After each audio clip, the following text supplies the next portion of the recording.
তাদেরকে পুষ্টি বিষয়ে, উত্তম কৃষিতন্ত্রের বিষয়ে এবং আধুনিক ফসল উৎপাদনের উপরে আমরা তাদেরকে প্রশিক্ষিত করেছি। আজকে এই স্কুল মাঠ পর্যায়ে স্কুলগুলো সমাপ্ত হওয়ার পরে স্কুলের কিছু সংখ্যক সদস্যদেরকে নিয়ে এবং আপনারা যারা আজকে উপস্থিত আছেন আপনাদের সকলকে নিয়ে আজকের এই কংগ্রেসের আয়োজন। আমরা যে কার্যক্রমগুলো আমরা মাঠে করেছি সেটা আজকে আপনাদের সামনে তুলে ধরা, আপনাদেরকে অবহিত করা এবং আমাদের মধ্যে পারস্পরিক এই বিষয়ে মত বিনিময় করা। অত্যন্ত আনন্দের বিষয়, আমরা সবাই আজকে এখানে একত্রিত হয়েছি। আমরা যে স্কুলগুলা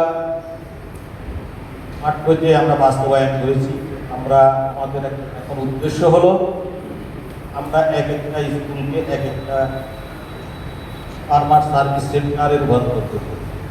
কৃষক সেবা কেন্দ্র হিসেবে আমরা করি। আমরা আমাদের কৃষি সেবা ওই কৃষক সেবা কেন্দ্র থেকে আমরা পরিচালিত করি। সেক্ষেত্রে আমাদের কৃষক মাঠ স্কুলের যারা সদস্য রয়েছেন, বিশেষ করে যারা কৃষক মাঠ স্কুলগুলার নেতৃত্ব দিয়েছেন, যারা সভাপতি হিসেবে ভূমিকা পালন করেছেন, সাধারণ সম্পাদক হিসেবে ভূমিকা পালন করেছেন, তাদেরকে অগ্রণী ভূমিকা রাখতে হবে।